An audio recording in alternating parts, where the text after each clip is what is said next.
but they never asked for money. They never asked me to verify my address. They never asked me to verify any accounts or anything like that. They just told me to immediately come down to this place or I would have a warrant out for my arrest. Y'all, I almost got scammed today. I almost got scammed. They almost got me where I almost got scammed. And we're going to talk about it because I literally was almost convinced. Okay, when I say almost convinced, the word is almost. But it's scary because I don't know what would have happened if I would have believed like this whole scam. Okay, and I'm sharing it with y'all because I don't want it to happen to anybody that I love, anybody, period. I don't want this to ever happen to them. So basically, I got a call at 8:45 this morning, and they were like, it was this like real Southern type accent, like a real thick Texas accent. So I'm like, dang, okay, who is this? So he's asking, hi. No, he didn't even say, is this Melissa Teat, right? Didn't say that.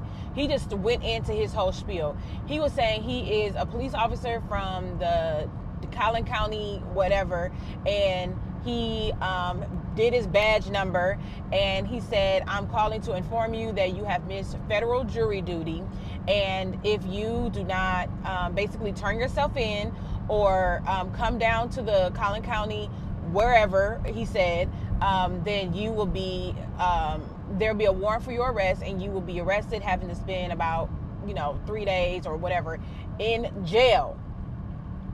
Now, you may be thinking, really, Melissa? Like, that don't even sound right.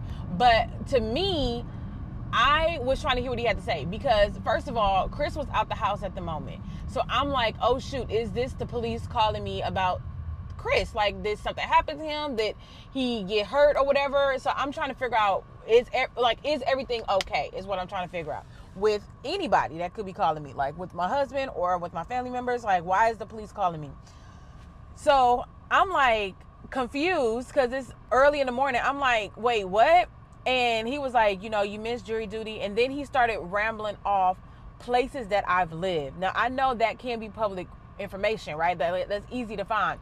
Like, he named off 2 previous addresses that I lived at.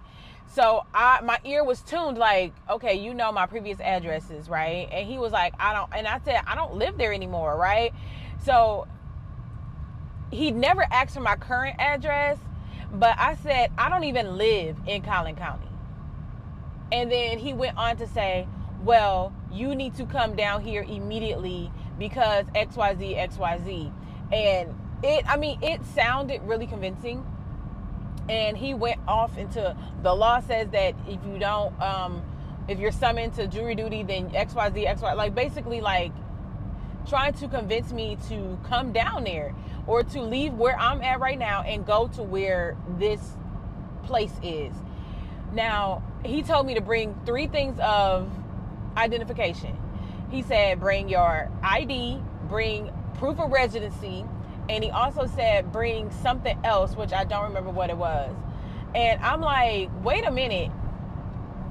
And so I'm kind of chuckling, like, wait, I missed jury duty? Like, y'all got the wrong address. And that's why I didn't know to even go to jury duty, because y'all got the wrong address. Then he said, when have you last time updated your information in the DMV?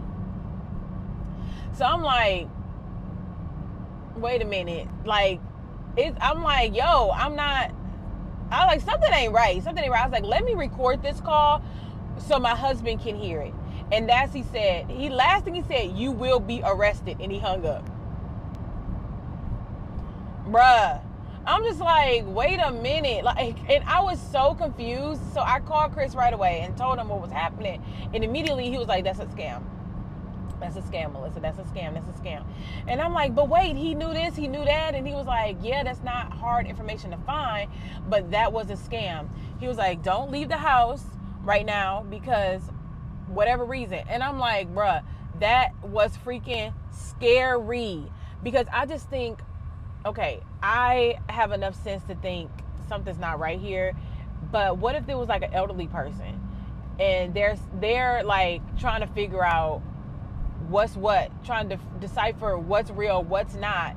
And they actually leave their house and they have their residency, they have where they live, and they're saying, yes, this is my address, and they actually leave out the house and they're out there waiting for them to do something to them or kidnap them or whatever, rob them, break in their house or whatever it may be. Like, what? Like, that was scary. And it's scary for people because it was very believable. To me, it was very believable because information about me. Another thing that had my antennas up, like, this is not real, was he was calling me by my maiden name. Okay, he was calling me by my maiden name, and he wasn't calling me by my current married name. So I was like, I haven't had my maiden name. Like, I changed over my name right away. So Texas doesn't know anything about my maiden name. So that was another red flag. But for somebody who may not be married, or it can seem very, very believable. And I just want all of us to be safe, because holiday season is coming up and scammers are obviously on the rise. They almost got me to the point where I had to call the Collin County jury duty clerk and say, yo, I just got a call saying I missed jury duty. And then they were like, that's a scam because we don't call you. We only send letters. So that right there was like, I didn't know that, right? I didn't know that. So, but most people may not know that. And that's how that you can get got. So y'all be safe out here. Share this information with somebody that you love and trust and care about, because especially elderly person or older person, make sure you are making them aware of, if some of the scams that's out there, so they don't get got. Okay. And the thing is, they never ask for money. Like, that's normally a scam. They be like, oh, give me money, but they never ask for money. They never ask me to verify my address. They never asked me to verify any accounts or anything like that. They just told me to immediately come down to this place or I will have a warrant out for my arrest. So what's the mode? What y'all trying to do here? What y'all doing? Yeah. Be safe out here, y'all. Be safe out here, because it's getting bad. It's getting bad. All right. I'll talk to y'all in a little bit. Bye.